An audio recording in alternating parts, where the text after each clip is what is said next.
Então, vamos começar nossa quarta aula, completando o nosso primeiro mês de aula, as 4, mais 4 de novembro, mais 4 de dezembro, 12 aulas.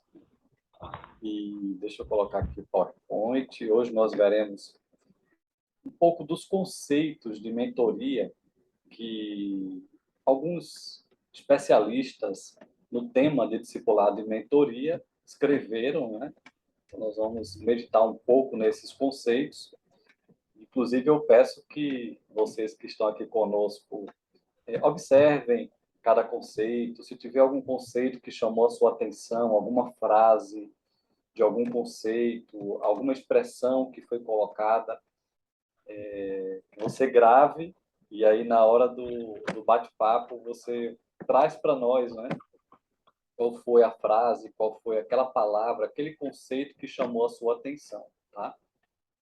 Em seguida, nós olharemos um pouco para o ministério de Jesus e de que forma Jesus foi um formador de heróis. Nós veremos em Lucas, capítulo 8, 9 e 10, 3 estágios de preparação de líderes que Jesus focou formando heróis.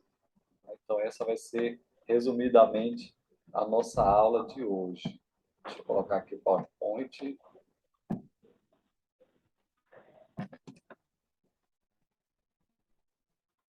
Está passando o slide? Passando. Então, vamos para os conceitos de mentoria. Sam Skaggs, ele traz esse conceito aqui. Mentoria eficaz significa estar presente como um mentor, não é? Estar presente fisicamente, emocionalmente e de qualquer outra forma. Envolve ajudar outra pessoa a crescer ou a encontrar seu caminho durante tempos difíceis e desafiadores.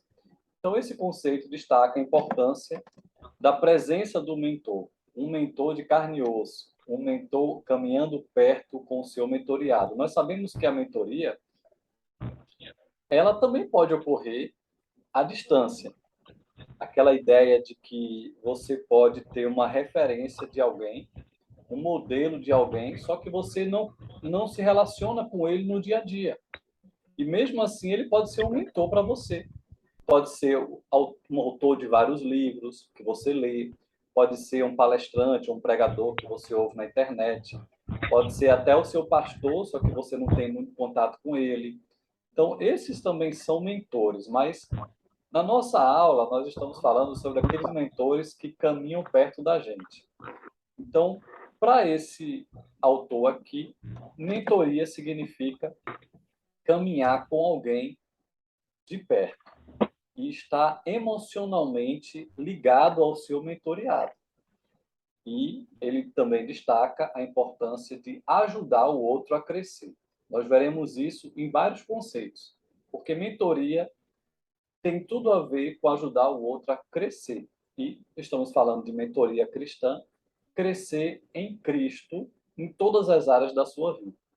E ele encerra esse conceito falando que é ajudar essa pessoa a encontrar o seu caminho durante tempos difíceis e desafiadores.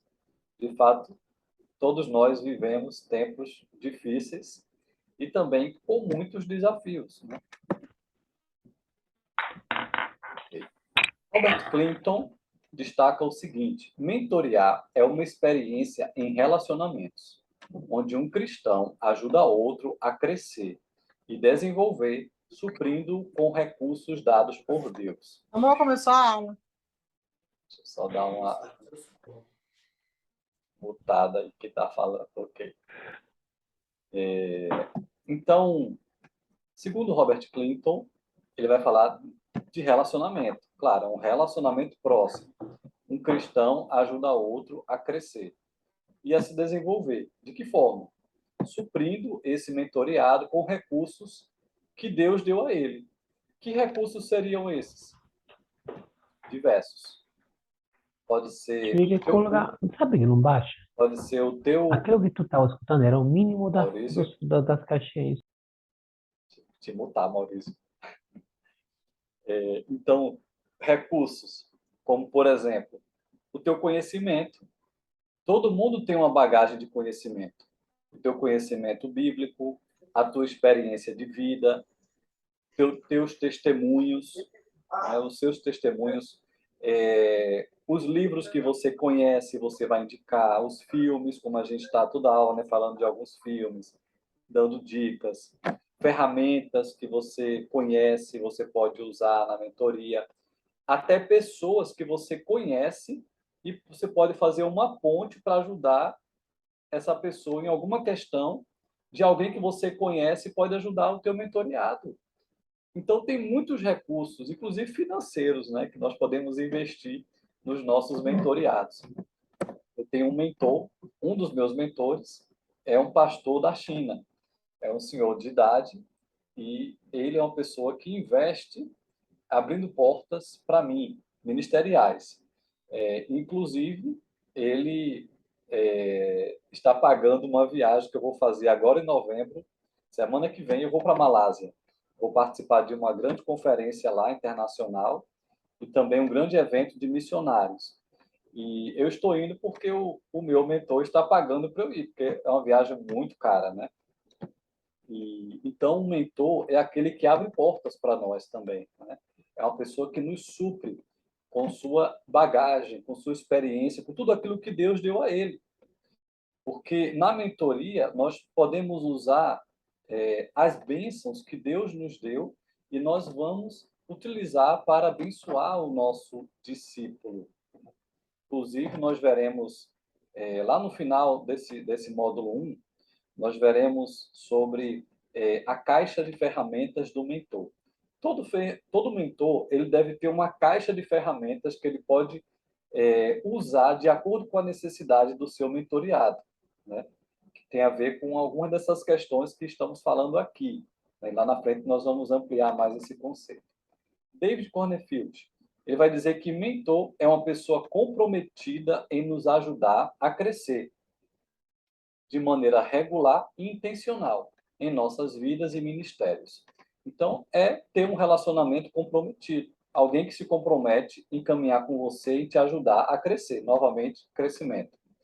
Mas de maneira regular, com encontros regulares, né?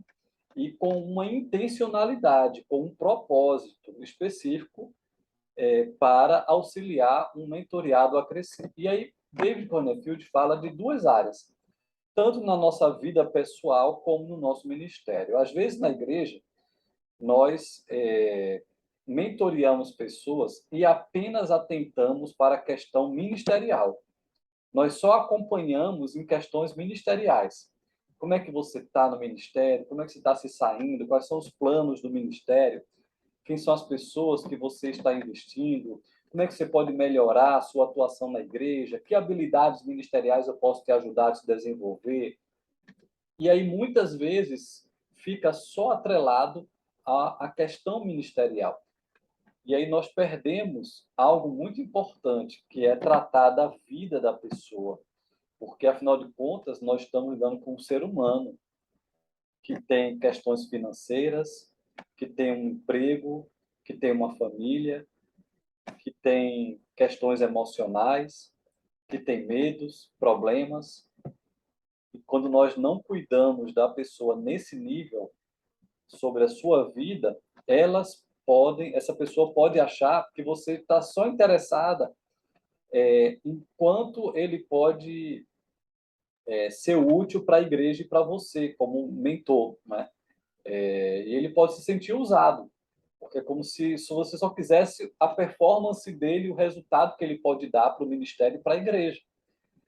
Eu já vi muita gente se desanimar com liderança na igreja porque só era acompanhado nesse nível, apenas para dar resultado para as coisas da igreja.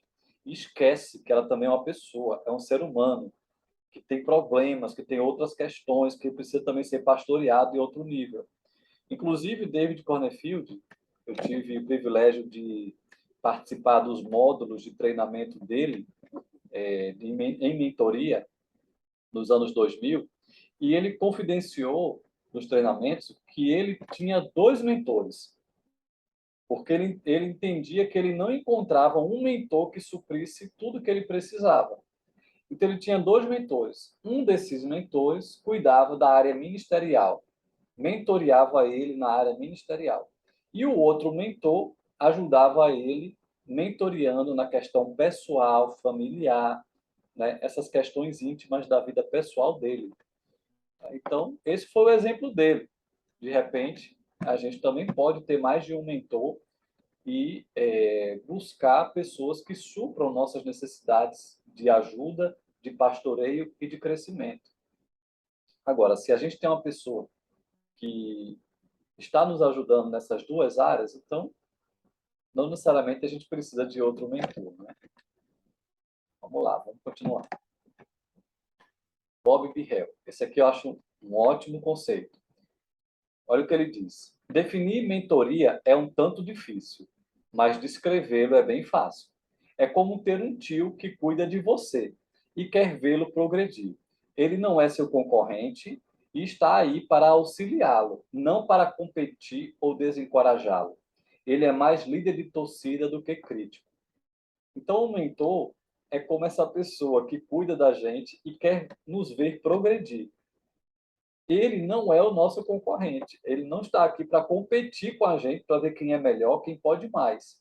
Infelizmente, nós vemos muito isso, né, nos ambientes que a gente vive, seja ele profissional, familiar e até ministerial. Às vezes há muita competição de quem é o melhor, de quem pode mais. Mas na mentoria não pode existir isso. Esse mentor, ele deve ter o papel de ser um auxiliador, alguém que vai encorajar o outro a ser uma bênção.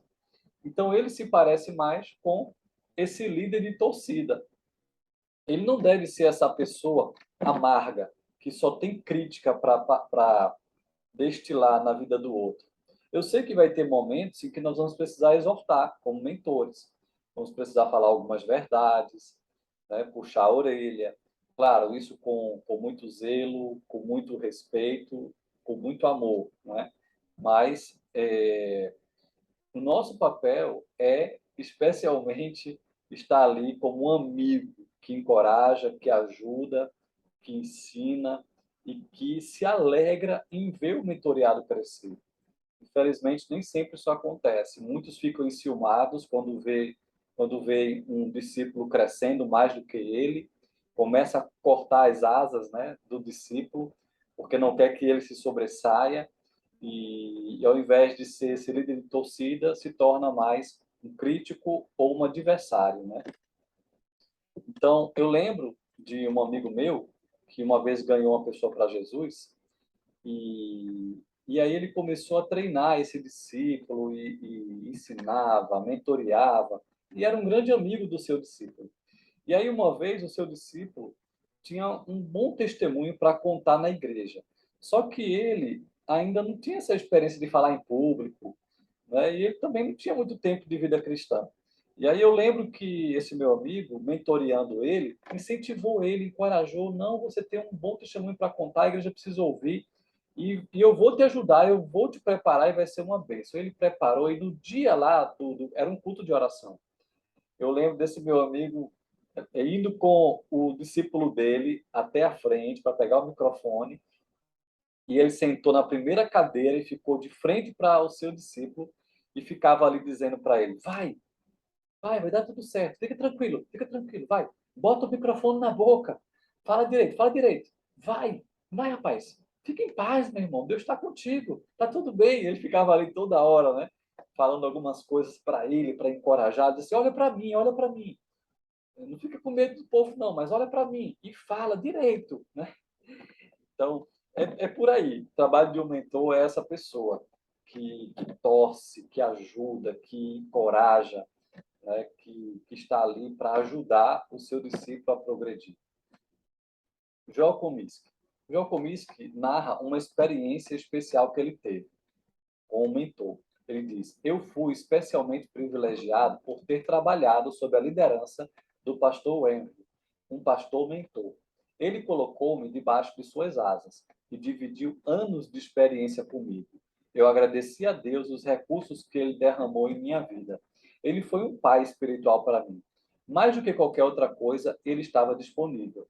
Então, Joel Comiskey se tornou um grande pastor e um grande palestrante e escritor, né, da nossa época. Mas, olha, ele conta que ele teve um grande mentor, um pastor, que colocou ele debaixo das suas asas, né, e dividiu anos de experiência com ele. Então, essa experiência de ter um mentor que compartilha sua vida, sua bagagem, né, isso é maravilhoso, isso é poderoso. Leonardo, vou já te dar um minuto, tá? Só terminar de explicar esse conceito. Então, ele via como esse pastor se tornou como um pai para ele, né? Só que um pai espiritual. E outra coisa que ele ficava admirado é que esse pastor estava disponível para ele, porque a gente sabe que muitas vezes os pastores têm uma agenda muito cheia. Muitas vezes os pastores têm que cuidar de tantas pessoas, aconselhar tanta gente, cuidar das pessoas feridas, das pessoas enfermas, e às vezes eles não têm o tempo para cuidar, né, de líderes, de preparar novos líderes. Eles deveriam ter mais tempo para isso, mas muitas vezes não têm. Então, o João Comiskey, ele ficava admirado de ter um pastor que tinha tempo para ele, que se importava com a vida dele e em prepará-lo para ser um futuro pastor. Então, isso é muito importante, essa bagagem que nós recebemos de um mentor, especialmente quando é um pastor, que tem tanta experiência para nos ajudar no nosso ministério, na nossa vida. Leonardo.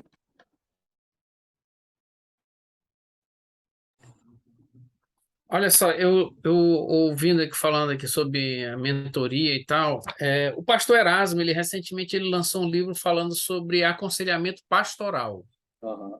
né? E me veio à mente agora se a gente poderia dizer que o trabalho de aconselhamento pastoral ele é uma atividade de mentoria também, né? Ele vem trazendo no livro dele falando sobre o aspecto histórico do aconselhamento pastoral na perspectiva do Antigo, do Novo Testamento, né? E ele fala também muito sobre o esvaziamento do gabinete pastoral, né, que tem acontecido ao longo dos tempos, muito até talvez por falta de preparo dos pastores para realizar essa atividade, porque na formação deles não é trabalhado esse papel de conselheiro. Então, a gente poderia dizer que o aconselhamento pastoral é um trabalho de mentoria para as ovelhas da igreja? Ah, com certeza. Aconselhamento tem tudo a ver com mentoria. Inclusive, nós vimos, quando falamos dos exemplos bíblicos, né, nós apontamos o papel de Jetro, que foi um mentor conselheiro, né?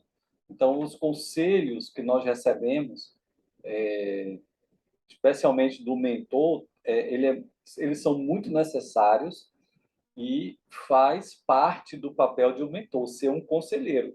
Na multidão de conselheiros há sabedoria.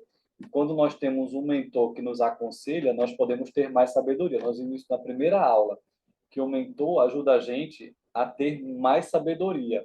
E nós passamos a ter uma vida mais sábia, tomar boas decisões. Então, esse trabalho do pastor de atender pessoas aconselhando é fundamentalmente um trabalho de mentoria. Agora, o que diferencia nesse conceito que estamos apresentando aqui no curso é que o mentor ele constrói uma caminhada com o seu discípulo, né, com o seu mentoriado.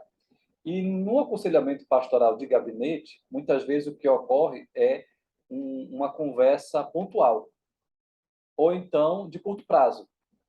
A pessoa vem, marca com o pastor, e aí tem um tempo, e aí ali o pastor aconselha, abençoa, dá direções, como o mentor faz, né? Só que muitas vezes a pessoa não dá continuidade, não continua se encontrando com o seu mentor, nesse caso o pastor. Às vezes ele vem, é que nem para a procura de um médico, né? Ele só vai quando está doendo, né? Quando está doendo, ele procura um médico. Mas se não estiver doendo, é ruim de ir atrás de um médico, né? Geralmente é assim, especialmente os homens. Então, às vezes, a gente faz do pastor esse médico. Está doendo alguma coisa, vai lá e pega o aconselhamento. E depois, está tudo bem, não procura mais. Então, nesse caso, não se enquadra no que eu estou apresentando, nesse conceito de mentoria que eu peguei desses autores, do que eu tenho praticado também. É uma mentoria como Jesus fez. Jesus acompanhou por 3 anos os seus mentoriados. Então, era um compromisso regular, intencional, e a construção de uma grande amizade, e aprofundando nas necessidades dessa pessoa que eu estou acompanhando, e com objetivos claros de ajudá-lo a crescer em diversas áreas da sua vida. E no gabinete pastoral, o pastor aconselhando, muitas vezes não tem esse propósito. É apenas uma consulta, né, muitas vezes breve, rápida e pontual. Se isso se tornar... Eu já, assim, como pastor, nós temos que aconselhar as pessoas. E a gente tem que estar disponível mesmo. E isso deve ser algo muito importante da vida de um pastor, né? Estar disponível para aconselhar as pessoas de modo geral.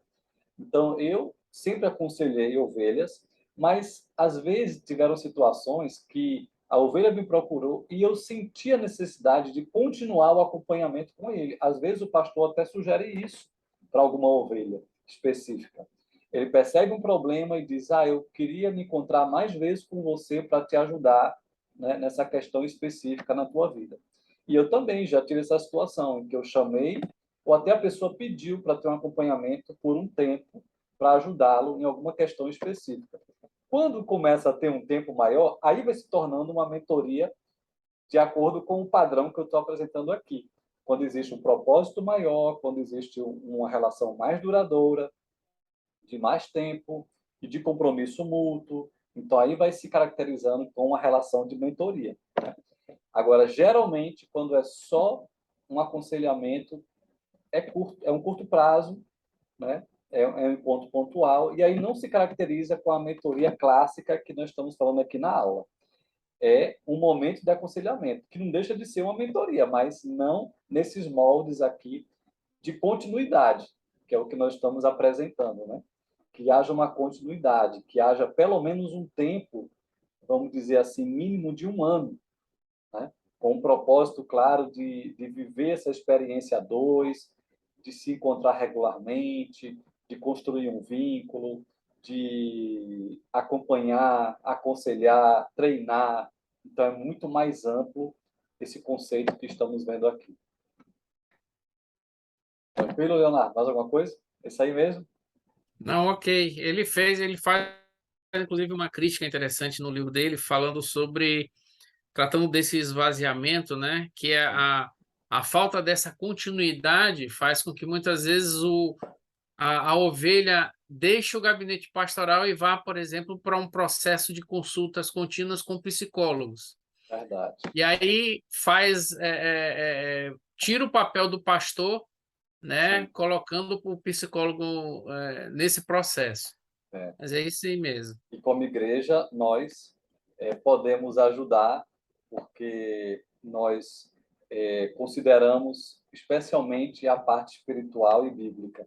E os psicólogos nem podem, né, tratar dessa área, né? É um ou outro que ainda se desvencilha, né, dos códigos de ética e ainda trabalham, né, a questão bíblica e nesse sentido espiritual. Mas nós, pastores e líderes, né, evangélicos, nós podemos, né, trabalhar. Agora, claro, eu não posso comparar o nosso trabalho com o do psicólogo. O psicólogo tem uma especialidade, tem uma bagagem e tem um jeito de trabalhar que também tem sua relevância, né? Em alguns casos, nós também aconselhamos, né, o tratamento paralelo com o psicólogo ou psicanalista, né, dependendo dos casos, que é muito positivo, né, nós trabalharmos juntos. Agora, mesmo assim, isso não é empecilho para o aconselhamento pastoral acontecer. Mesmo nos casos de quem busca o psicólogo, ele pode ter o psicólogo e o pastor, né? Essa dobradinha, não tem nenhum problema. Ou ter o psicólogo e o mentor cristão, né? Como nós estamos ensinando aqui. Muito bom, Leonardo, excelente. Eu conto também, olhando esse exemplo de Jokovic, eu costumo contar a minha própria experiência, né? Eu estou há 18 anos no ministério e vivendo do ministério, e no final há uns 10 anos atrás, ou um pouquinho mais, foi uma época interessante na minha vida. Foi uma época que eu estava fazendo teologia, eu era estudante de teologia, né, fazendo meu bacharel em teologia, e paralelo a isso, eu tinha um pastor o meu pastor na época também era o meu mentor. E aí foi interessante que, nesse período de estudo teológico, eu tive o privilégio de também ser mentoreado por um pastor de perto. Ele e a esposa dele. E, nesse período, eu fui ricamente preparado para o ministério duplamente, tanto teologicamente, através dos professores, academicamente, como também pessoalmente, sendo mentoreado pelo pastor Marcos e sua esposa Ângela, né? E foi fundamental para a minha formação. E eu também posso dizer que eu vi isso acontecer na minha vida caminhando com eles. Eles foram muito transparentes comigo nessa época, contando os dilemas pastorais para mim. Eu era um auxiliar deles, né? E já estava atuando como um pastor, né?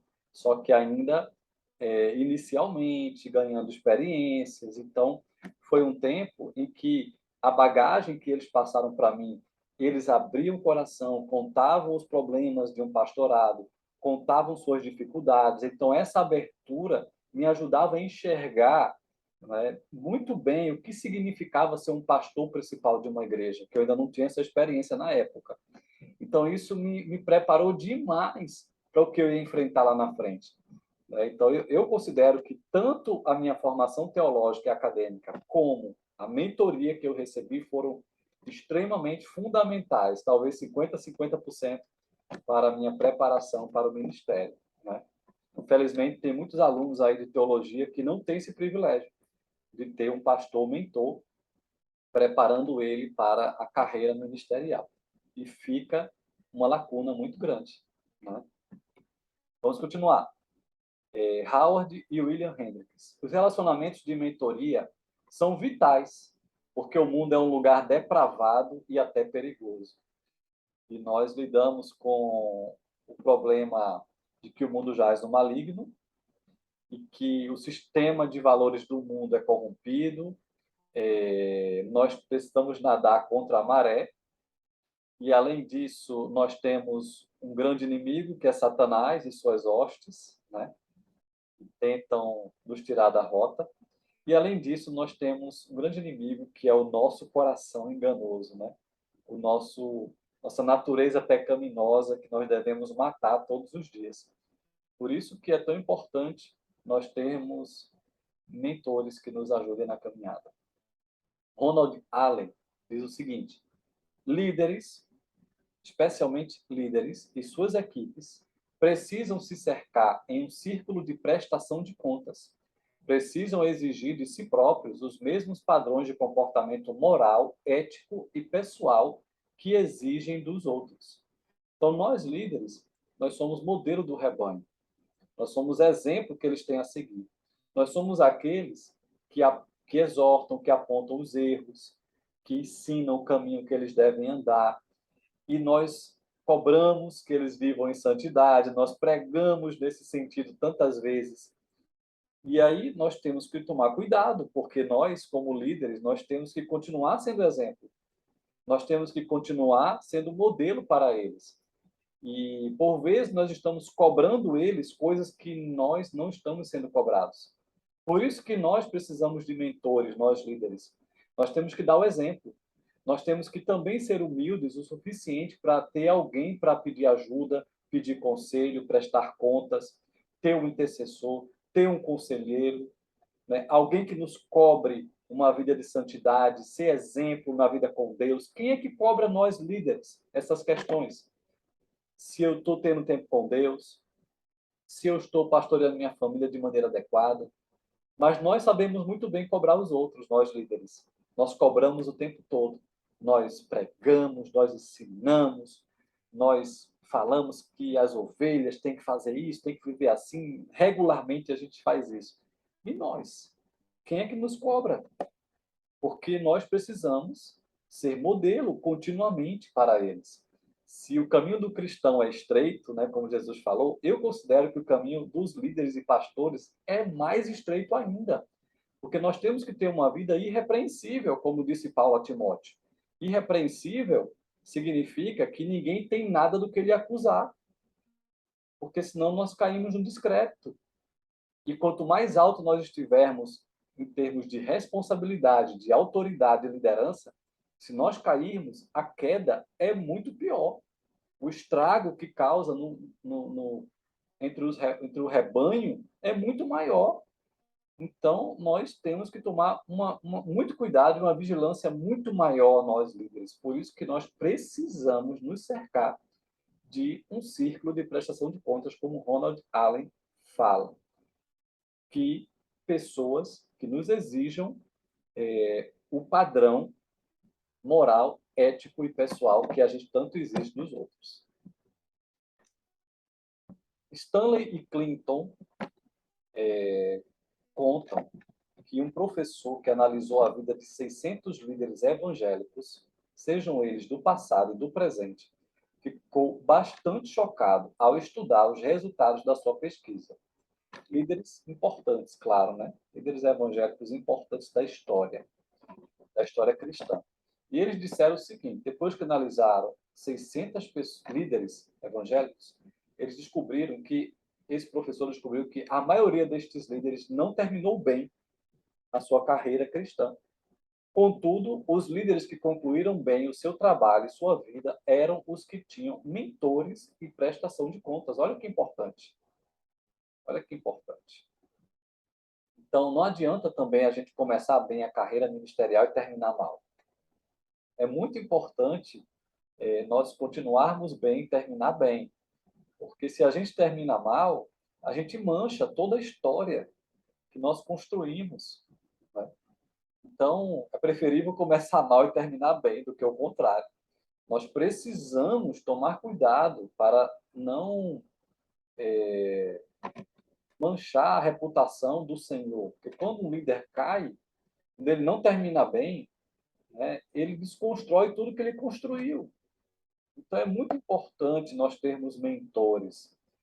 Eu acho muito bonito o fim do ministério do Billy Graham. Billy Graham foi o maior evangelista do século passado e ele se manteve ilibado até o fim.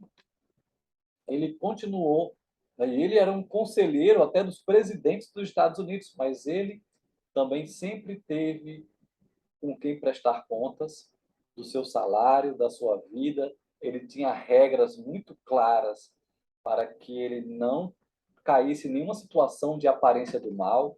Então, isso ajudou a terminar bem. Então, isso é muito importante, a gente terminar bem. Então, voltando para Howard e William Hendricks. No passado, a mentoria acontecia em todo lugar.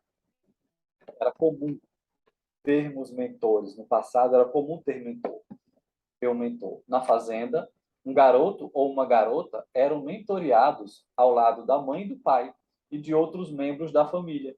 Desde os primeiros passos, desde os primeiros anos, esses mentores davam às crianças um senso de masculinidade e de feminilidade. O filho aprendia com o pai, vivia na cola do pai. A filha vivia aprendendo com a mãe, né? Então, os pais ensinavam, né? E a família, os parentes, ensinavam o significado e o valor do trabalho, o que é caráter, e quais eram as tarefas e obrigações de cada membro da comunidade. Então, aqui é a mentoria clássica, pais e filhos.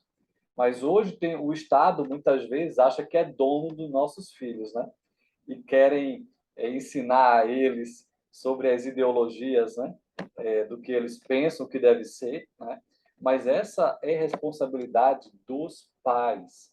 Até na igreja, muitas vezes, os pais transferem essa responsabilidade para o Ministério Infantil, para os pastores, mas a primeira responsabilidade de discipular, de mentorear nossos filhos são os pais, né? Então, esse também era o comum, né, no passado, né? Uma profissão era aprendida através de um outro profissional. Um ferreiro ensinava um novo ferreiro, um carpinteiro ensinava um novo carpinteiro, né? Um sapateiro ensinava um outro sapateiro. Então, esse era o comum. Uma cozinheira ensinava uma outra cozinheira. Uma costureira ensinava a outra costureira. Então, muito do que era aprendido não era em sala de aula, era um mentor acompanhando um discípulo, né? Mas hoje, Gordon MacDonald vai dizer, hoje o que se considera desenvolvimento acontece muitas vezes só na sala de aula. E o certificado é antes o diploma de uma instituição do que a expressão de aprovação de um mentor. Hoje ninguém mais se importa de ter um mentor que aprove o seu caráter, quem ele tem sido, né? Importa ter o diploma, é ter uma instituição que reconheceu que ele estudou ali. Mas muitas vezes essa pessoa não teve o seu caráter tratado, restaurado, né? Inclusive na questão ministerial, teológica, né? A pessoa tem um diploma teológico, pronto, já é o líder, já é o pastor, e muitas vezes não foi bem mentoreado por ninguém. Não foi moldado por ninguém. Isso é um perigo. E aí o critério para avaliação das pessoas hoje geralmente se baseia antes em conhecimento do que em sabedoria, em realização do que em caráter, em lucro do que em criatividade. Então, muitas vezes importa é o conhecimento que ele tem, o curso que ele teve, a graduação, a pós-graduação, né? Mas ele é sábio, ele toma boas decisões na vida. Isso muitas vezes ninguém quer saber, mas isso é muito importante, né? Ele desempenha bem, ele realiza bem a coisa, ele dá resultado, e ninguém quer saber o caráter. Ninguém quer saber se ele é uma pessoa honesta, verdadeira, contanto que ele gere resultados, está valendo. Isso é um perigo, né? Ou então o lucro, né? Tem que dar lucro. Se der lucro, tudo bem. Mas ele foi eficiente, ele foi criativo, né? Ele construiu um bem para a sociedade. São coisas relevantes que é só esse trabalho de mentoria que trata essas questões, né? Ben Wong vai dizer: mentorear outra pessoa é parte do modelo, inclusive, do ministério no Novo Testamento. Então, nós vemos biblicamente, né, a importância da mentoria. Nós vimos na outra aula, né, tantos exemplos de mentoria na Bíblia, né? E quando a gente olha para Jesus e para o apóstolo Paulo, nós vemos que eles tiveram um ministério muito relevante publicamente. Eles pregaram para multidões, eles estiveram sempre rodeados de muitas pessoas, aconselharam muitas pessoas que chegaram até o gabinete deles, né? Mas nós percebemos que a base de sustentação do ministério público estava o ministério particular de investir individualmente na vida de algumas pessoas. Então, Jesus priorizou investir nos 12, investindo nesse pequeno grupo, nessas pessoas individualmente. Ele priorizou cuidar desse grupo. Ele priorizou investir individualmente nessas vidas. Era essa a base do ministério de Jesus. Não eram as multidões. Assim também com Paulo. Ele pregou em várias cidades, ele evangelizou a muitos, abriu várias igrejas, várias frentes missionárias, mas ele estava também sempre preocupado em preparar os líderes, em formar líderes, em discipular líderes. E ele formou a vários, a Filemon, a Tito, Timóteo, Silas, Lucas, né? Tantas pessoas que ele formou, né? Onésimo, Tíquico, vários que ele preparou, que ele formou, que ele investiu, né? Então, isso é muito importante nós resgatarmos esse trabalho de acompanhamento pessoal e mais individual das pessoas. Beong continua: todos nós precisamos abrir nossa vida para mais alguém, até os pastores, e nos mentorear mutuamente. Ninguém deve pensar que está a salvo de cair em pecado. Inclusive, quem está em pé, cuide para que não caia, né? Diz a Bíblia. Satanás gosta de nos isolar. E quando consegue, suas chances de nos derrotar aumentam bastante. Então, em sua caminhada, isso aqui é bom, ó, olha como ele diz, isso é ótimo. Em sua caminhada, certifique-se de ter alguém que se importe se você está nadando ou afundando. Não se isole. Busque ajuda. Busque quem esteja ali por perto para te levantar, para te ajudar, para te exortar. Não deixe você cair, né? Mas esteja pronto para te ajudar até se você cair, né? Então, infelizmente, às vezes nós estamos rodeados de pessoas que a gente conversa com eles algumas vezes, né? Oi, tá tudo bem, a paz do Senhor, Deus te abençoe. E muitas vezes esses irmãos até já caíram feio, já estão numa queda feia, e a gente nem sabe. E eles estão ali aparentando que está tudo bem, e muitas vezes já estão num pecado grotesco, terrível, não conseguem se sair dessa situação, não pedem ajuda. Então, isso é uma pena, mas infelizmente eu já tive muitas experiências assim, de estar perto de pessoas que eu achava que estava tudo bem, mas elas estavam escondendo uma queda terrível que ela estava vivendo e não conseguia se sair nem buscava ajuda. Então, nós precisamos tomar cuidado para que nós não tenhamos uma vida dupla. Nós precisamos ser íntegros e nós precisamos ter quem nos ajude a nos manter em pé. Então, nós vimos vários conceitos, nós vemos algumas experiências de alguns desses autores que a gente trouxe aqui. Eu queria agora ouvir alguns de vocês, né, sobre algum conceito que chamou a sua atenção. Uma frase, alguma palavra que eu citei aqui, mas não me deixem sozinhos, por favor. Preciso ouvir vocês, alguns de vocês. Vamos lá, essa é a hora. Vamos conversar um pouquinho. Que tem que Fabiana, falar é que é aluno, né? Senão assim, não vale. Se a gente a fala. gente já fala muito, né? Eu falo um pouco ainda, né? Mas aí já vou dar aula para vocês a semana que vem. Não sei como É, vai estar com a viagem do é, Alexandre. é Já bom vou eu falar falar isso. bastante na próxima aula. Nas próximas 2 aulas é Maurício que vai dar a aula, viu? Eu vou estar viajando. A primeira, Vou ver se consigo inserir uma legenda. a da semana que vem, acho que eu ainda consigo assistir, mas é ele que vai dar aula. A outra eu não garanto. Vou estar no fuso horário bem Também. diferente. Vai estar na Tailândia ali, Vamos deixar Malásia, Maurício, né? vamos deixar Maurício quietinho. Mas vamos lá, gente. Qual conceito você achou interessante? Ou então, você tem um conceito próprio, traga, né? Se você Eu discorda não, de algum desses conceitos, fale. eu acho que todos eles são bem conexos, né? Agora tem uma palavrinha que eu acho que é a palavra-chave, tu falaste aí, que é continuidade, né? Acho que a mentoria, na verdade, ele é um processo, né? E esse processo ele precisa ser contínuo e renovado sempre. Ele pode até ter um prazo determinado, Rotando.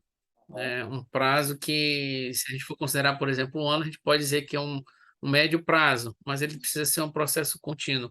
Eu Isso. acho que essa que é a palavra-chave. E eu acho que o que é mais difícil hoje nas igrejas, né, as igrejas enquanto instituição, onde tem um pastor que toma conta das ovelhas, é sistematizar esse processo.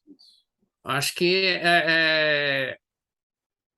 acho que não sei quantas igrejas ou quantos pastores estão preparados, ou líderes, né, presbíteros, estão preparados para sistematizar esse processo de mentorear as pessoas. Acho que essa é uma questão muito importante, baseado em todos os conceitos que a gente viu aqui.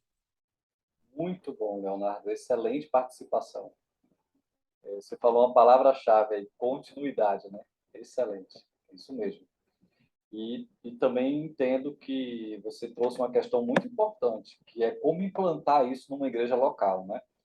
E, e isso é algo que o pastor da igreja, os pastores, os presbíteros, precisam realmente carregar esse fardo para fazer uma implantação dessa acontecer. Não é algo simples, e quanto maior a igreja, mais difícil é implantar essa visão, mas existe um caminho, né? Existem treinamentos como esse que ajudam, existem alguns materiais que ajudam. Inclusive, eu estou escrevendo, estou terminando nesse mês um livro de roteiros para discipulado de líderes e cristãos em crescimento. Vocês do curso estão recebendo semanalmente um roteirozinho, né? Eu já tenho 30 roteiros. Então, eu vou lançar esse material ainda no final desse ano, esse livro, que ajuda, né? Uma ferramenta para dar um norte, para que o discipulado para que a mentoria tenha um propósito, consiga tratar de assuntos importantes, aprofundar questões importantes da vida. Então, ali é um norte, né? Mas o ideal é que a experiência vá construindo um bom mentor, né? Essas ferramentas ajudam, né? Mas elas também temos que tomar cuidado para não ficar sempre dependente de ferramenta, né? Mas ajuda para quem está iniciando, para quem precisa revitalizar um discipulado e às vezes não sabe o que tratar, muitas vezes falta alguma coisa que gere um renovo, um propósito no discipulado. Então, existem alguns materiais bons que ajudam nisso. Agora, um pastor, se ele quer essa visão, ele tem que encabeçar essa visão. Ele tem que ser o primeiro a aprender, a entender, a conhecer e a ser mentoreado. E aí ele tem que começar essa visão também como um efeito cascata, sabe? Primeiro ele precisa viver, e aí ele começa a vivenciar isso com a sua equipe de liderança principal, a conhecer, a experimentar essa mentoria um a um, como Jesus fez com sua equipe principal, né? E aí depois ele vai, com o efeito cascata, ele vai multiplicar esse discipulado dos líderes com outras pessoas da igreja, e depois com outras pessoas da igreja. Isso leva tempo, isso é um processo de implantação de uma visão dessa, né? E vai sempre requerer avaliação, feedbacks, planejamento em cada etapa, na continuidade, para que continue dando frutos, para que os discipulados não percam o foco. E aí vai ter alguns excessos, vai ter que aprender a lidar com os excessos.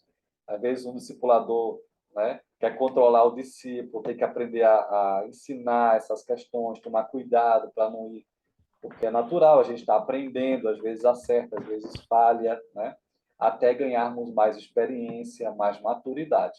Então, é um caminho, né? Não é da noite para o dia, não é uma mágica, né? Às vezes a gente ama um projeto rápido e fácil para implantar na igreja, para entreter o pessoal, né? Ou algo que não vai dar muito trabalho e vai ser uma bênção e vai gerar grandes resultados rápidos. Então, esse é um projeto que é demorado, é um processo, mas gera bons resultados, né? Lá na frente. Maurício. Eu queria sugerir um livro, não sei se dá para ler, Tá. Líderes Livres de Esgotamento. É um livro interessante, fala como formar uma equipe CERN e liderar em segundo plano. Eu achei muito interessante, tanto para discipulado, né? Claro, não vou vender o peixe, já tenho o livro do Alexandre. Mas assim, é um livro interessante, eu usei muito para fazer discipulado, porque ele se baseia na equipe CERN, que era aquela que Jesus ensinou, né? Jesus teve 12 discípulos, mas ele deu mais atenção a Tiago, João e Pedro, né? Que são três. Então, se nós conseguimos ensinar três discípulos, pegar três discípulos e ensinar eles a pegar mais três, nós conseguimos, de alguma forma, criar um discipulado imposta uma certa velocidade, entre aspas, né? Quando digo velocidade, porque se nós conseguimos cuidar de três pessoas bem, estamos ensinando a elas a cuidar de três pessoas, né? Depois pode ser estendido nas células, se tiver célula na igreja, à comunidade, aos líderes de ministério, mas são formas, né, de você duplicar o seu trabalho. Como a Alexandre falou, é um trabalho de semeadura. Então tem que semear. Mais cedo começa, mais cedo chegam os frutos. Esse livro é uma ótima indicação, né? E Ele é nós muito também bom, ele é pequeno, isso. E mas nós é precioso. podemos encontrar alguns caminhos que ninguém se sobrecarregue. O problema é que tem algumas Sim. visões aí e que determina que você tem que acompanhar 12 pessoas, assim como Jesus acompanhou 12, e aí força a Ai, barra, Senhor. né? Então, ninguém precisa se sobrecarregar. Você tem que cuidar de todo mundo, mas você pode cuidar de alguns. Jesus não cuidou de todo mundo, né? Então, nós também não precisamos. Nós podemos trabalhar com alguns de perto, bem feito, e preparar bem essas pessoas para serem também discipuladores, à sua vez, de outras pessoas, né? Mais alguém?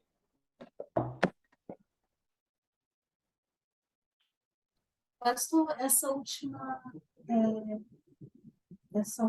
descrição da mentoria, eu acho que foi do Benjamin Wong, né? Você colocou. Benjamin Wong. Bem longo, assim. E eles falam que nós estamos suscetíveis a pecar, né? Sim, E que quando nós nos isolamos, nós nos tornamos presas mais fáceis, né? Do sim, inimigo. E que o trabalho da mentoria seria perceber quando o mentoriado está afundando, sim, né?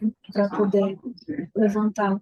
Às vezes, na igreja, a gente trabalha muito com ideia ideal da vida cristã, né? sim, E esquece um pouco de tratar, né, as pessoas que pegam, as pessoas que caem. sim. E eu vejo nessa ideia dele tanto uma visão preventiva, Isso, né, de um acompanhamento mais de perto isso, para evitar, né, que a pessoa pegue, se desvie, né, isso, tenha uma queda. E como também um restaurativo, né?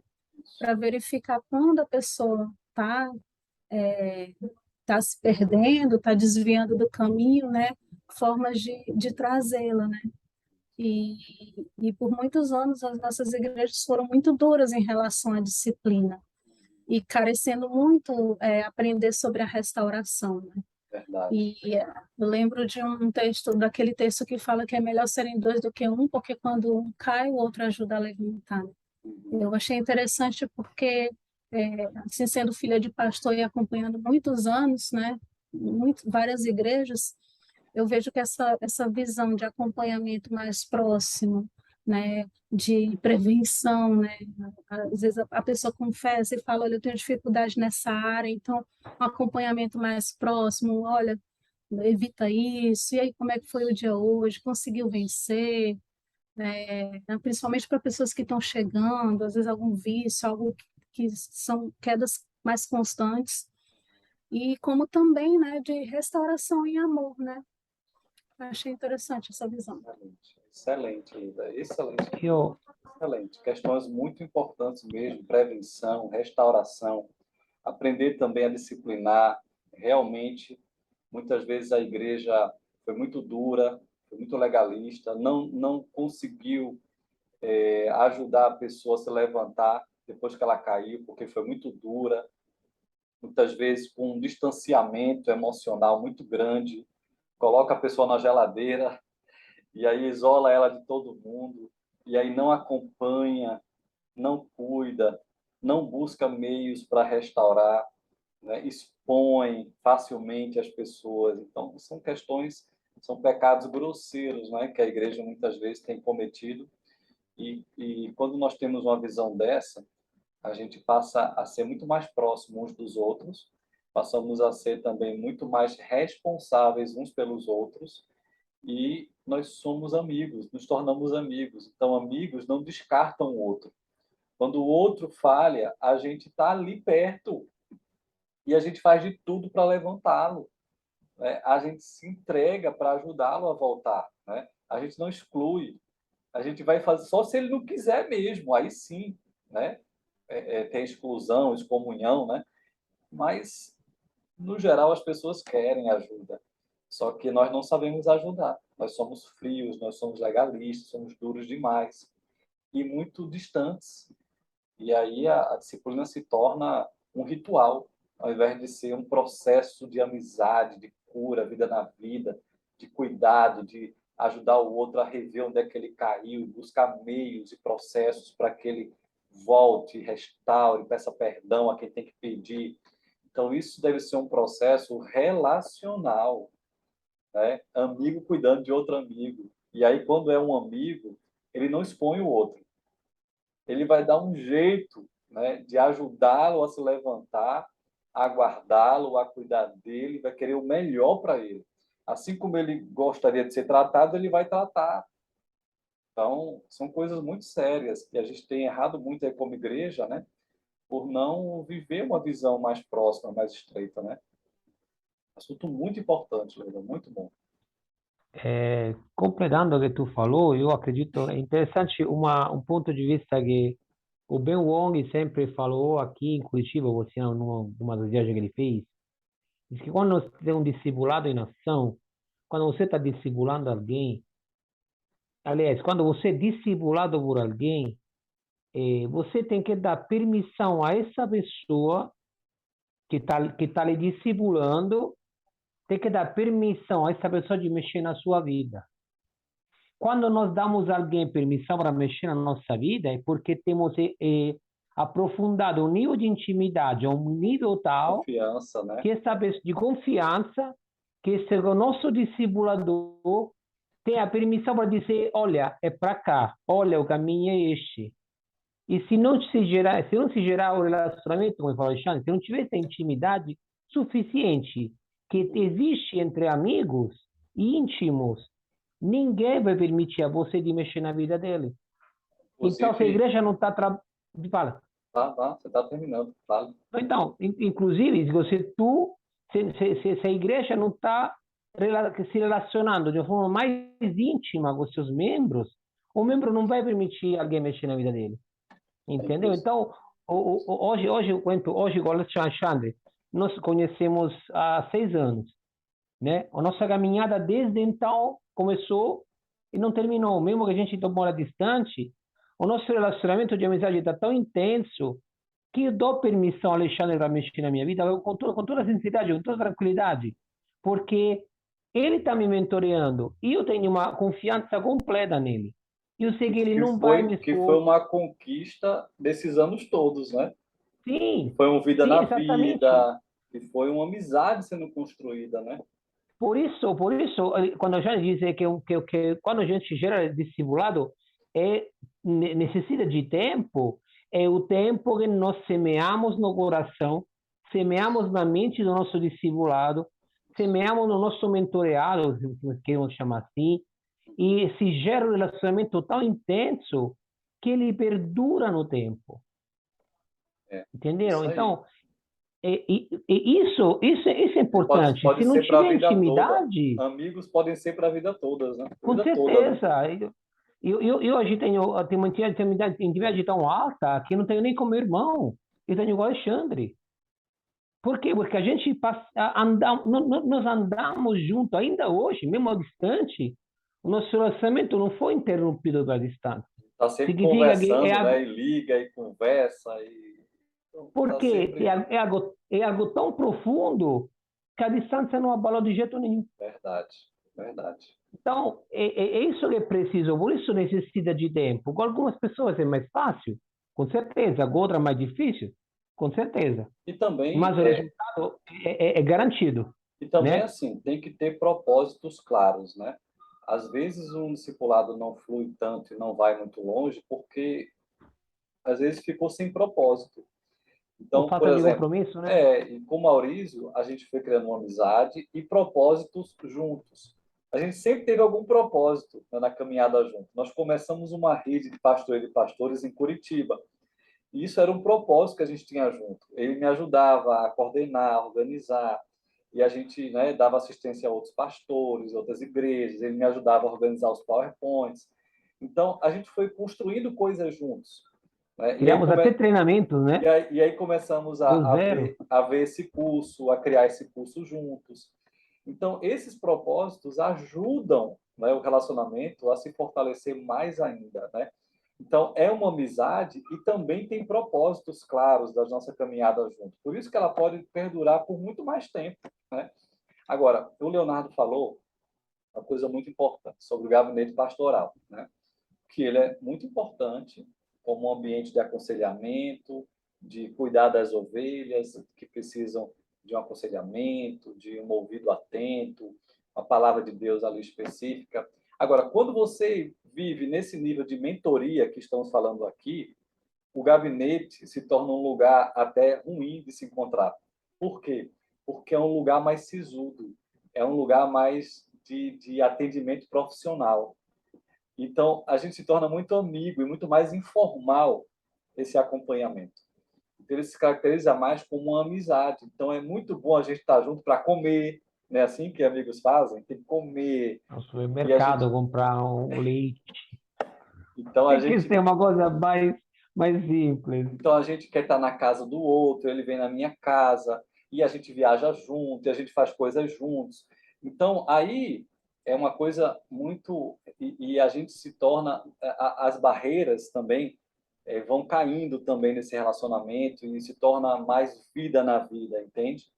Então, não sou contra o gabinete pastoral, eu também tenho, né? Meus atendimentos específicos no gabinete de aconselhamento, mas quando eu estou caminhando nesse nível de mentoria, né, para mim o gabinete se torna um problema, né, porque a gente está construindo algo mais, né? A gente está construindo uma vida juntos, uma amizade, uma vida na vida.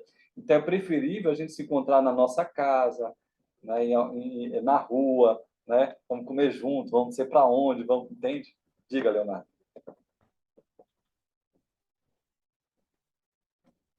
É a Adsélia que tem uma pergunta aqui. Sou Diga, eu, Luciano. pastor.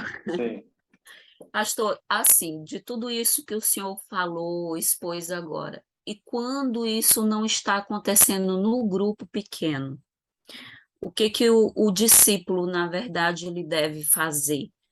Porque não há esse relacionamento, a não ser aquela, tipo, que tornou uma liturgia dentro do programa, né? próprio, exatamente, do próprio grupo pequeno.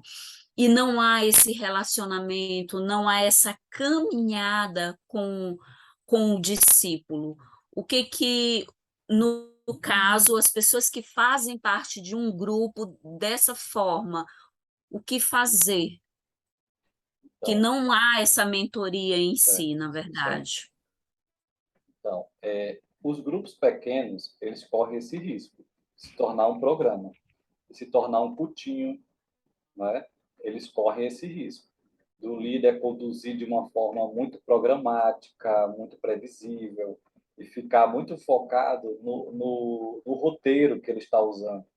Só que nós precisamos entender que um dos pilares dos grupos pequenos caseiros é o relacionamento.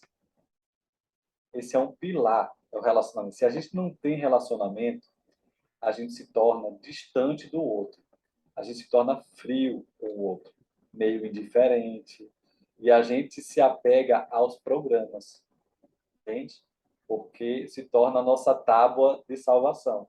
Porque a gente não tem vínculo, a gente não tem relacionamento. Sabe, é que nem aquele casalzinho de namorados que eles não tem muito o que conversar. Então, vamos para o cinema, vamos fazer não sei o quê. Sempre tem que fazer alguma coisa, porque eles não têm muito diálogo. Você já viu isso? Eu já tive na minha época, né, de namoro, né? E que namorava, aí não tinha muito diálogo, não tinha muita conversa, não tinha muita química. Aí vai fazer o quê? Tinha Ah, que vamos ser pro com outra cinema. pessoa, outro Vamos fazer casal. não sei o quê, vamos sair com outro casal, vamos fazer... Porque não tem o que conversar entre nós. E às vezes o grupo pequeno se torna assim, se torna chato. Por quê? Porque a gente não se conhece, a gente não abre o coração para ninguém, a gente não... Porque o grupo pequeno deve ser um estilo de vida, de comunidade, né? De estarmos juntos. Então, eu te visito, você me visita. Não é só a reunião. A reunião é um ponto de encontro, mas a gente precisa estar disponível para conhecer o outro, para conviver com o outro, visitar, cuidar. Se alguém está no hospital, eu vou visitar. Se alguém está de mudança, eu ajudo a mudança. A gente começa a fazer parte da vida da pessoa. Aí o encontro do grupo pequeno vai ser uma bênção, porque é um encontro de amigos. Então, o que eu sugiro o roteiro não é o problema.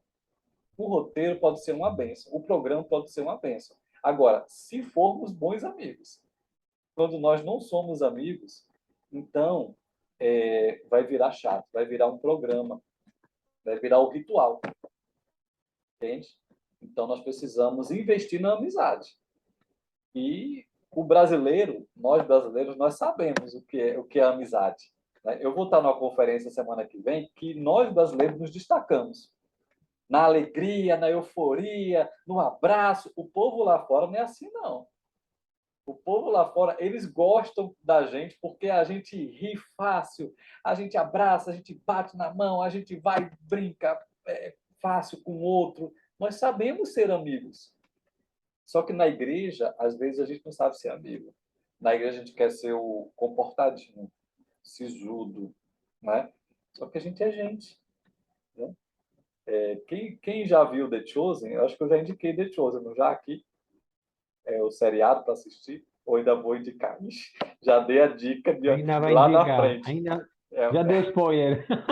é um seriado que narra a vida de Jesus, né, e seus discípulos. E você vê um Jesus que brinca, que conversa, que descontrai, que come com eles. Então, eu acredito que Jesus era assim. Por isso que Jesus era diferente dos fariseus, dos religiosos da época. Porque Jesus era amigo dos seus discípulos. Não foi isso que ele falou no final da caminhada? Eu não chamo vocês mais de servos, mas de amigos. Né? De fato, ele foi amigo deles. Né? Os teólogos falam que Jesus foi a pessoa mais acessível que já Isso. existiu. A pessoa Então, mais acessível. E, pastor, uma dúvida. E quando o mentor e mentoreado não tem afinidade? eu vai ter situações muitas assim, né? Não tem afinidade. É que nem aquele gráfico que eu mostrei na primeira aula, né? Não gosto da pessoa, não vou com a cara dele, o santo não bateu, né? Aquela coisa de pagão, né? Mas, assim, às vezes o propósito não é o mesmo. Né? Então, tem algumas questões que pode fazer a afinidade não acontecer. Né? A questão de propósito, a questão de estilos diferentes. Isso acontece, nós somos seres humanos, até em casa, quem tem filhos, né, sabe que às vezes se dá mais com um, menos com o outro, né, por afinidade, por personalidade. Então, essas coisas acontecem.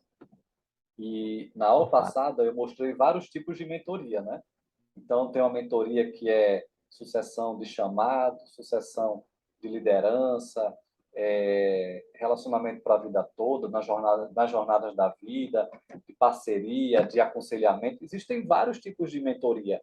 Então, e a amizade vai se desenrolar diante disso. Um mentor muito mais velho que você, um mentor da sua idade. Tem vários estilos, né? E você pode se aproveitar muito bem, né? Dos tipos diferentes de mentoria, né? Então, tem mentoria que é mais no gabinete. Ok, e pode ser muito bom, mesmo sendo no gabinete. Mesmo que eu esteja aqui falando, né? Que numa amizade é bom que não fique mais no gabinete, mas você pode construir uma boa mentoria no gabinete e ser muito importante para a vida da pessoa, entende? Então, eu acho que a gente também tem que ser mais leve. Quando não dá, não dá. E parte para outra. Né? A gente não deve ser tão sisudo ao ponto de achar que não deu certo, acabou, mentoria não dá certo.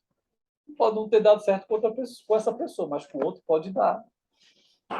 Então, eu já tive casos de pessoas que eu fui mentorear e não deu certo. E paciência, essa pessoa gostava muito de outra pessoa, né? E aí eu interferi essa mentoria e achei que ele não gostou de mudar de mentor, porque ele já tinha uma afinidade com o outro. E aí eu entendi e abri mão de caminhar. Então, com essa pessoa, então acontece, né? Ou então foi muito bom caminhar com ele 1 ano, mas no segundo ano começamos a ter algumas desavenças de opinião, de propósito, então foi melhor acabar ali. Mas foi bom aquele ano que a gente esteve junto. Então, eu vejo que tem várias facetas uma mentoria, mas o importante é busque mentoria. Busque, se não der certo com esse, busque outro, né? Mas busque. Nós vamos encontrar pessoas que vai encaixar e que vai ser uma bênção, porque Deus está nisso e Deus quer que a gente tenha isso, né? Então, persevere, né? E talvez no início você não vai com a cara dele, mas se você perseverar, de repente, você vai descobrir uma pessoa maravilhosa que você não conhecia. A gente pode surpreender também. Pode começar um pouco ruim e depois ficar ótimo o relacionamento. Então, Eu tem iria dizer várias isso, possibilidades, né? Alexandre.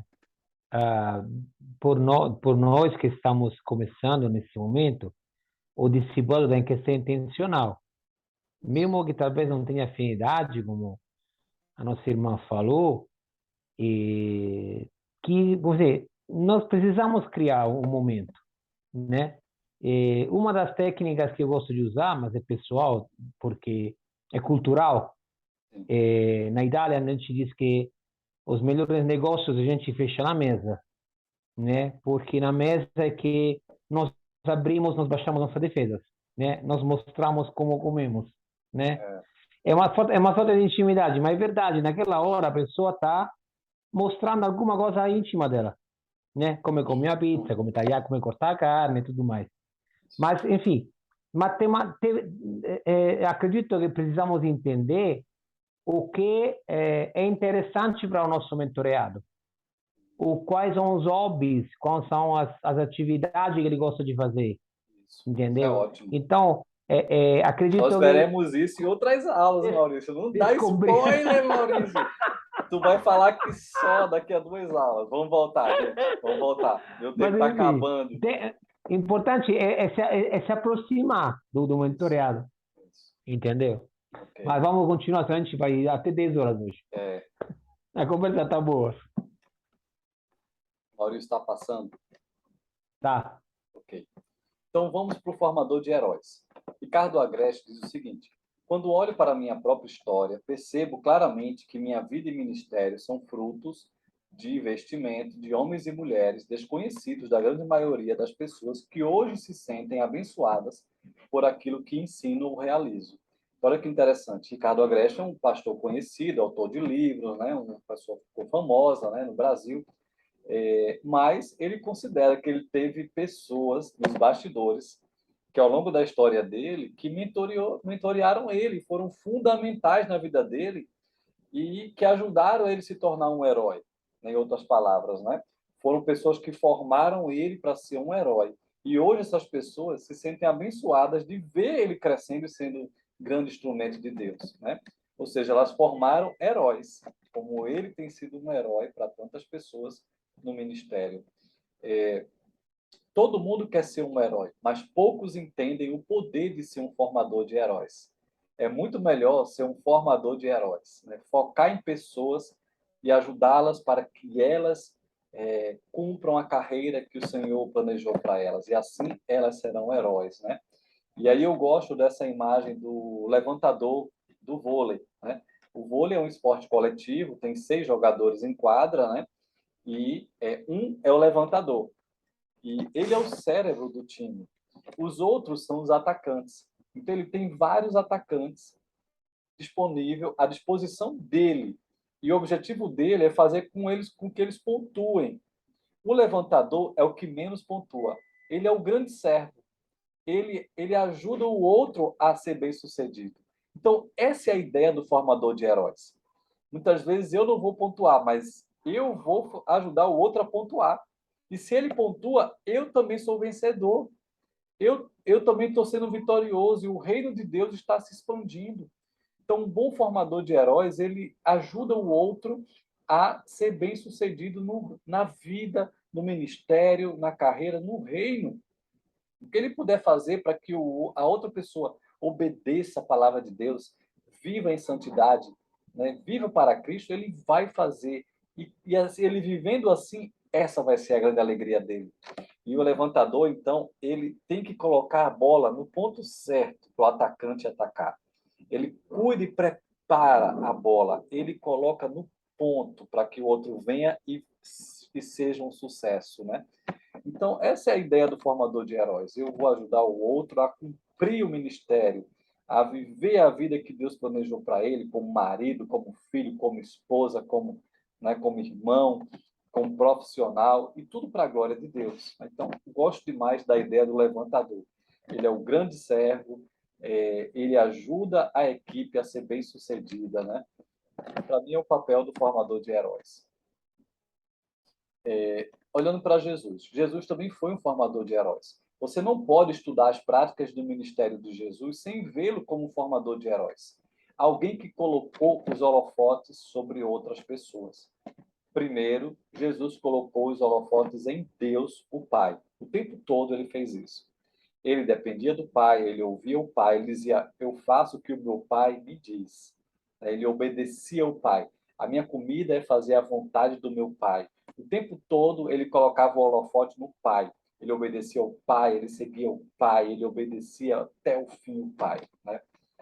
E também Jesus colocava os holofotes sobre os líderes ao redor que ele estava preparando, treinando o foco do seu ministério foi nisso, foi neles, foi prepará-los, foi moldá-los, foi ajudá-los a serem grandes instrumentos, né, na igreja que estava nascendo, né?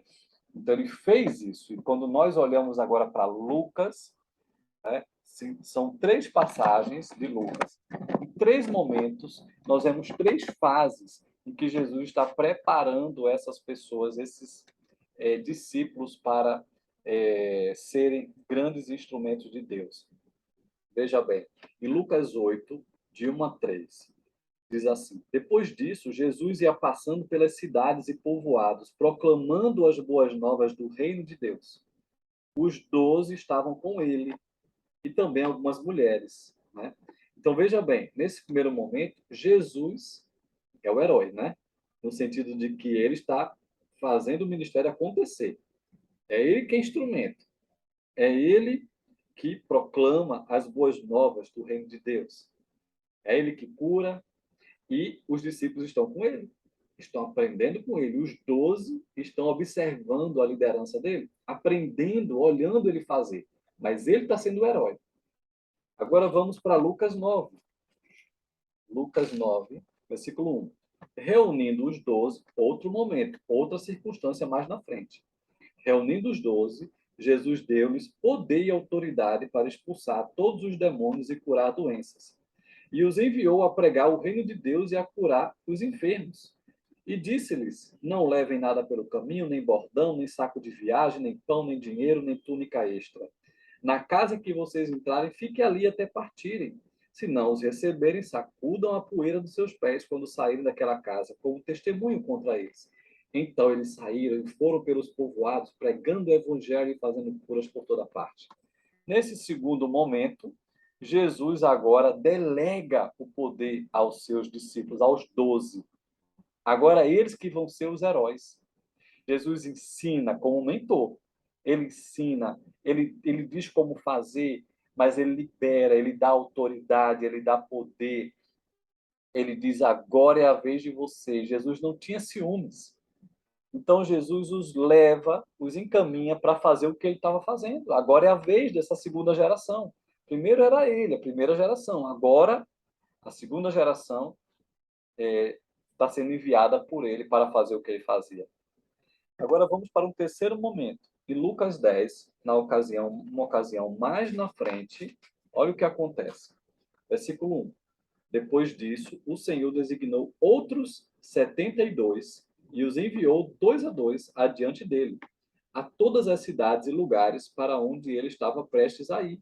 E lhes disse: A colheita é grande, mas os trabalhadores são poucos. Portanto, peçam ao Senhor da colheita que mande trabalhadores para a sua colheita. Né? Então, agora, né, nós vemos o quê? No episódio anterior, Jesus envia a segunda geração, que são os 12, para evangelizar uma terceira geração. E eles fizeram isso. Evangelizaram, pregaram, expulsaram demônios, curaram enfermos. Eles, então, ganharam uma terceira geração de discípulos, não foi isso? Lá na frente, que é o episódio que eu acabei de ler, o que acontece? Esses que foram ganhos, né? Podemos falar também até outros que já estavam com Jesus. Mas nós já percebemos agora que é uma terceira geração sendo enviada. São 72 discípulos e vão fazer a mesma coisa que Jesus fez no momento e que os 12 fizeram, e agora é a vez de 72 discípulos. Expandiu, multiplicou. É uma terceira geração que vai fazer a mesma coisa, que são os heróis agora, que são os instrumentos de Deus para fazer a obra. E eles vão alcançar uma quarta geração de discípulos. E olha que interessante, Jesus ainda fala assim, né, que a seara é grande, ou seja, tem muita gente para ser ganha, tem muita gente precisando, né, do evangelho. Mas qual o problema? O problema está nos trabalhadores. São poucos. Precisamos multiplicar discipuladores. Precisamos preparar mais líderes para que a obra se expanda. Então, Jesus foi um formador de heróis. Jesus não centralizou o ministério.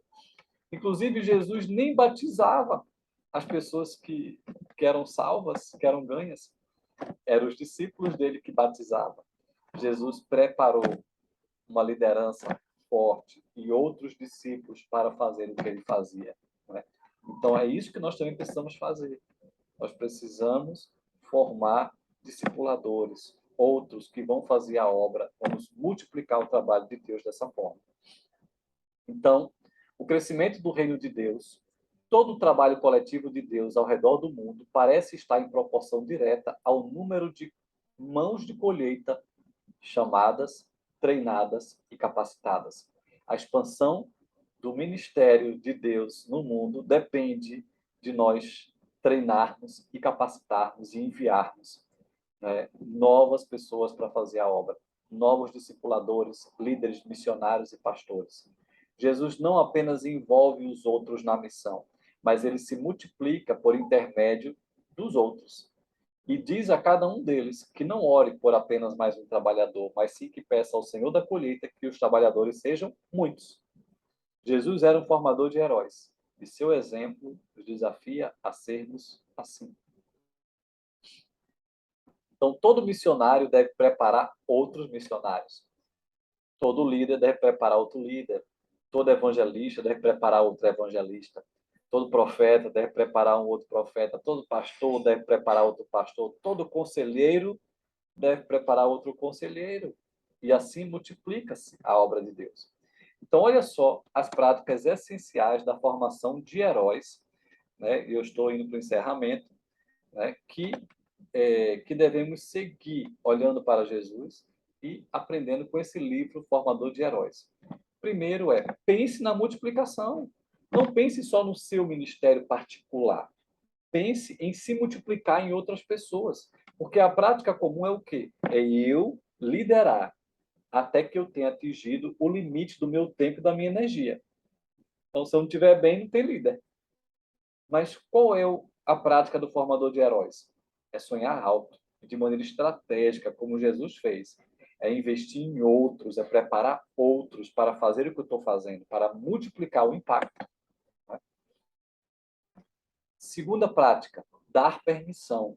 Não seja um líder que vive podando os outros, que vive controlando os outros, porque essa é a prática comum, é levar os outros na rédea curta, né? Sempre controlando, sempre não pode, né? Não, seja um líder que diz sim, né? Que diz vai, faça, né?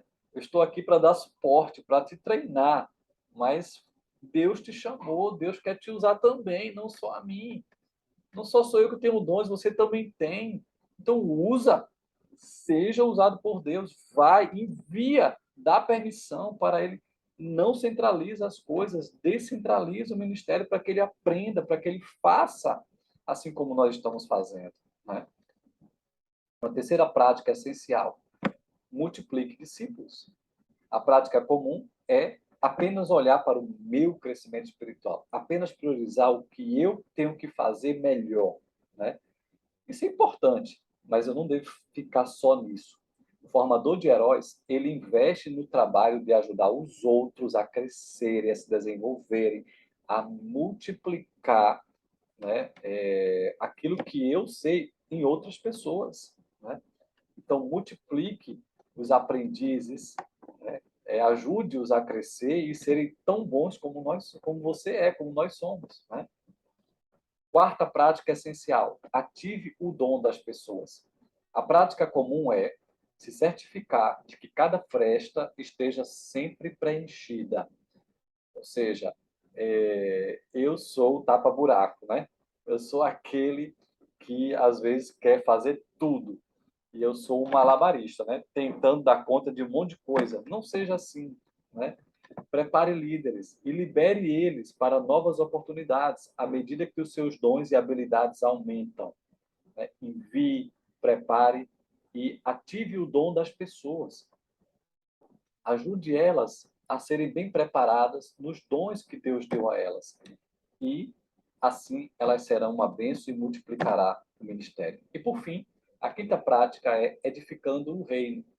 Na prática comum, nós definimos o sucesso pelo que nós conseguimos reter, recolher, adquirir, né? Manter debaixo da nossa asa, né? Então, quantas pessoas estão me ouvindo, né? É assim que muitas vezes nós pensamos, né? Quantos estão ali comigo, quantos debaixo da minha autoridade, quantos frequentando, quantos, né? E a gente acha que isso, né, tá bom demais. Mas o formador de heróis, ele define o sucesso pelo aquilo que ele libera e envia. Ou seja, quanto mais pessoas ele prepara e deixa ele viver o ministério, né? Quanto mais a gente envia, multiplica, né, forma e deixa ele trabalhar, aí sim nós veremos um ministério bem-sucedido. Não o quanto de pessoas que dependem de mim, mas o quanto de pessoas eu preparei para multiplicar essa obra e não depender de mim, né? E ser instrumento de Deus, né? Então, é uma grande virada de chave, né? Olhar essas práticas essenciais do formador de heróis.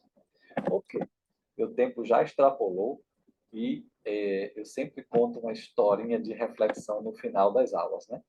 E a historinha que eu vou contar hoje é uma história real, a história de Thomas Edison, que foi talvez o maior inventor do século passado, né? Ele inventou muitas coisas, né? Talvez a invenção mais famosa dele tenha sido a lâmpada elétrica, né? Mas ele foi o grande inventor. Mas uma história curiosa da vida dele é que quando ele era um garoto, uma vez ele chegou em casa com um bilhete do professor. E o professor tinha dito a ele que ele deveria entregar para sua mãe, que ele não deveria ler, mas era para a mãe dele ler. Era uma mensagem para a mãe dele. E ele entrega para a mãe dele aquele bilhete e a mãe começa a ler, sem ser em voz alta, né? Ela lê para si. E ela começa a chorar ao ler aquela carta. E aí o filho fica curioso, né? E ela resolve, né, ler para o seu filho em voz alta. E quando ela começa a ler, ela vai dizer assim para o seu filho, né? Ela diz assim: olha, o professor está dizendo o seguinte, ele está dizendo que o seu filho é um gênio e essa escola é muito pequena para ele. E nós não temos professores à altura para ensiná-lo. Portanto, cuide dele você mesma, né? Então, de fato, foi o que aconteceu. Ela passou a ensinar o seu filho. Se dedicou a ele e teve que ajudá-lo a ser criativo, a buscar alternativas, a pesquisar, a ser um autodidata. Ela foi uma grande mentora para o seu filho. E, de fato, ele cresceu e se tornou o grande inventor que ele foi, tão famoso, tão importante para a história da humanidade. Mas, quando ele já estava bem maduro, a mãe dele faleceu e ele voltou até a casa da sua mãe para fazer uma arrumação. E quando foi arrumar ali, ele achou numa gaveta um bilhete, um papel lá escondido. E ele pegou e ele percebeu que era aquela carta que o professor tinha dado para a mãe dele, quando ele ainda era um garoto. E quando ele foi ler, ele ficou surpreso, porque o que estava ali escrito não foi aquilo que a mãe tinha lido para ele. Que na verdade tinha naquele bilhete era o seguinte: o seu filho é muito confuso e tem problemas mentais, né? Então não vamos deixá-lo mais vir à nossa escola. E aí ele chorou tanto quando ele leu aquela mensagem, né? E lembrou tudo que a mãe dele tinha sido para ele. E ele então escreveu no diário dele, que ficou muito famoso, né? O diário dele. Ele escreveu assim: Thomas Edison era uma criança confusa, mas graças a uma mãe, a sua mãe, dedicada, né, e heroína, ele se tornou o gênio do século, né? Então, olha o papel de um bom mentor. Faz toda a diferença na vida de alguém, tá? E aí eu sempre trago uma ferramenta prática para a mentoria. E essa ferramenta é, são 5 passos para treinarmos habilidades de pessoas. Qualquer habilidade. Então, veja bem. Primeiro passo é: eu faço e você, que é o meu aprendiz, que é o meu discípulo, você assiste eu fazendo. E nós conversamos sobre isso que eu quero treinar ele. Digamos que seja liderar um pequeno grupo. Então, eu, como líder, quero preparar Leonardo para ser líder do pequeno grupo. Então, como é que eu faço? Eu começo a caminhar com o Leonardo. Eu digo, Leonardo, preste atenção como é que eu lidero. Na primeira fase, ele está só olhando e eu faço tudo. Só que a gente sempre conversa depois, né? Olha, você percebeu, Leonardo, que eu conduzia o grupo pequeno assim, que eu fiz isso? Você quer saber por que eu fiz isso? Por isso, por isso, por isso. Então, eu vou explicando como é que eu lidero. Ele não só me vê liderando, mas a gente conversa. E nesse conversar, eu vou explicando para ele como é que eu faço todo o processo de liderança acontecer. Isso é muito importante. Daí, eu devo partir para o segundo passo.